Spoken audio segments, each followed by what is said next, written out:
Hi, this is the part two of the video illustrating how to create a narrated presentation.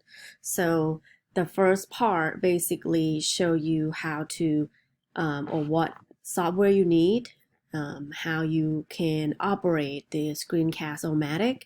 Once you have the PowerPoint presentation, now it's the time for you to publish your PowerPoint presentation or your slides. Basically, I mentioned about creating a Gmail account and YouTube channel using your Gmail account so that you can create a space to publish your video recording that you just made on the Screencast-O-Matic. Now let's go back to the YouTube, and I'm going to show you how to upload the video, that you have created. Once you click create, it would ask you promptly where you save that video.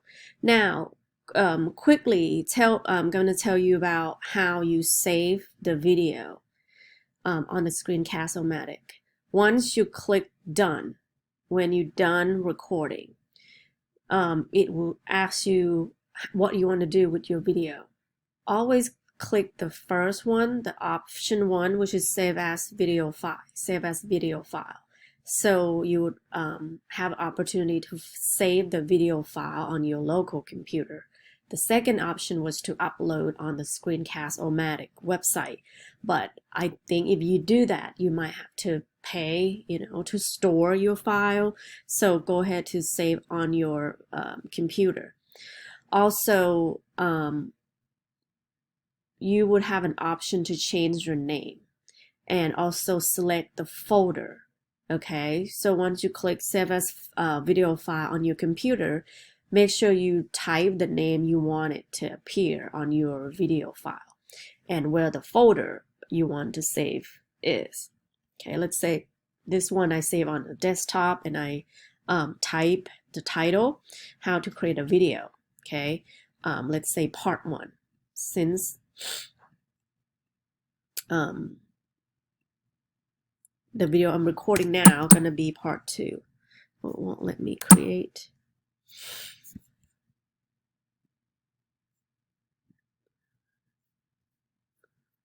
I already changed the name to how to create a video part 1 because YouTube, while you try to choose the video file, won't let you change the name. See, you can pause the video, click the blue button, pause the video recording, do or change things on the screen, and then hit the record button again, and you can continue with what you try to say. Now I'm gonna click select, and now the file is being prepared. You're probably gonna have to write the title, which is required, and while the video is processing, the link to your video is already recorded, and whatever you do to that video would constantly be published to the same link. So you can go ahead and copy that video link and don't have to wait until you finish the video uploads or change before you can save the link. It's always going to be the same link, even you made changes to the video many times. Okay, it doesn't matter. Now,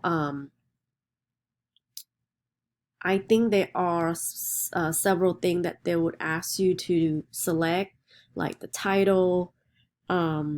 Right here, it's required that you say whether this video is made for kid or not. If it's not made for kid, you would just hit that button and you would see the video link doesn't change. And click next. Now, I just click next. And one thing that I would suggest is to use public as a method of your publications. If you do private, only specific people can watch that video, so that might be too many process you have to go through in order to make people go to your private channel. So I would just do public and hit publish. Now the video is processing, but you can go ahead and close. You won't be able to do anything, right? Especially if you want to add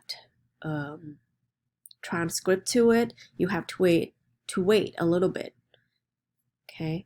After you upload it, it will take about 5 minutes before you can basically see the self-generated subtitle.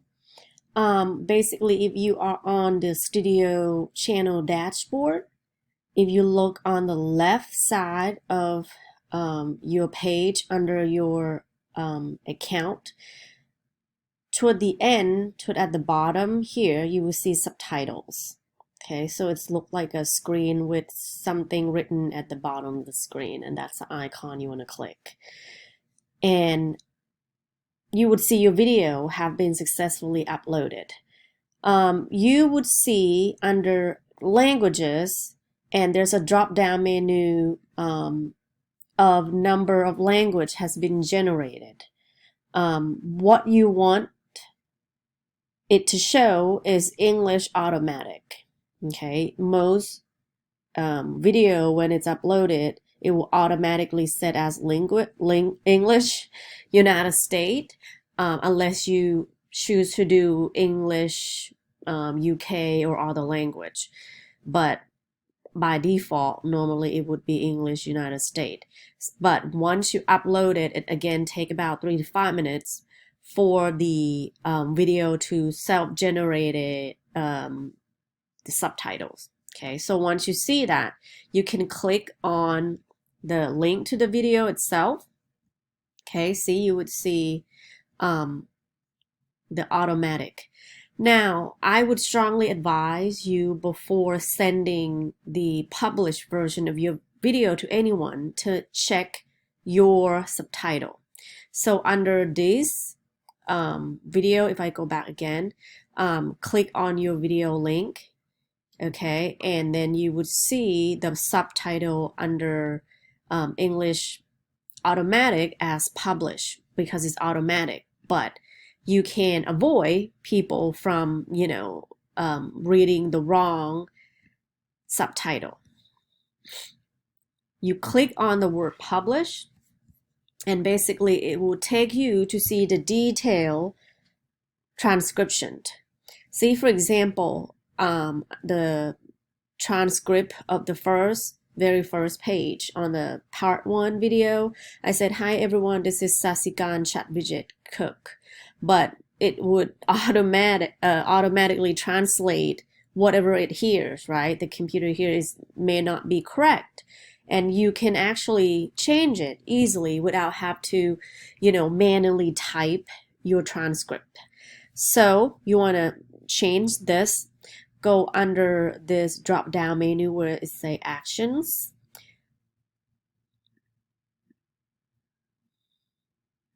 Oh, sorry, not that one. Edit. Okay, actions mean you want to download. So click edit instead.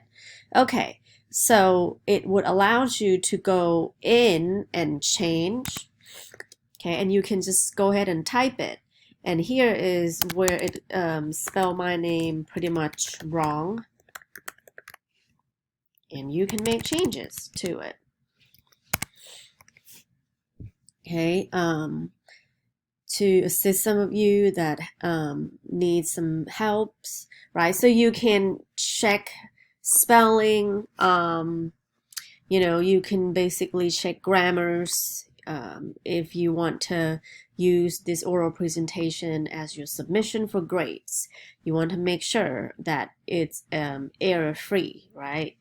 And that just make you look professional, basically. And here you can see that automatically generate any subtitle or transcript, but you can just go in and manually type if you want. Okay. Now, once you finish editing, and I'm gonna edit more before I publish this. Once you finish editing, you would click publish edits.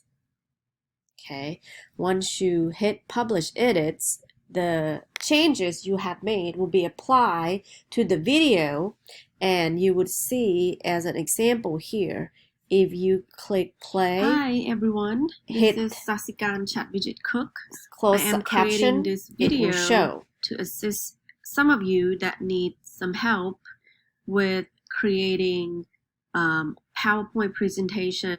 Okay, so I think this is a good way for faculty member or instructor to communicate with their student in terms of class lectures.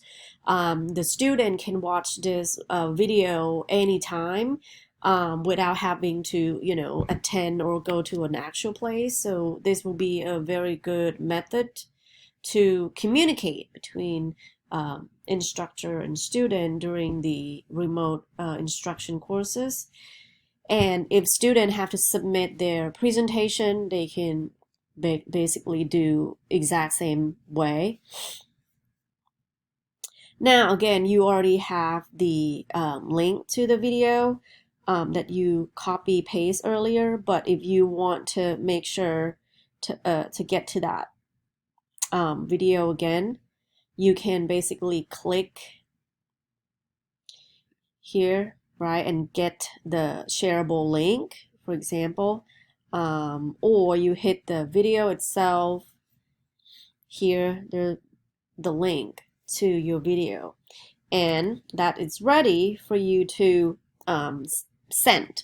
So you can send the URL address of the video to your audience in order to invite them to watch your presentation, and that's basically the end of it. Therefore, I don't think this is too complicated. You just need to spend some time, but I think it's probably better and safer than have to travel and be in the same room to attend this presentation. So I think this is useful for you, especially the students that need to submit oral presentation to me. All right, thank you so much for watching video. We'll see you in the next video.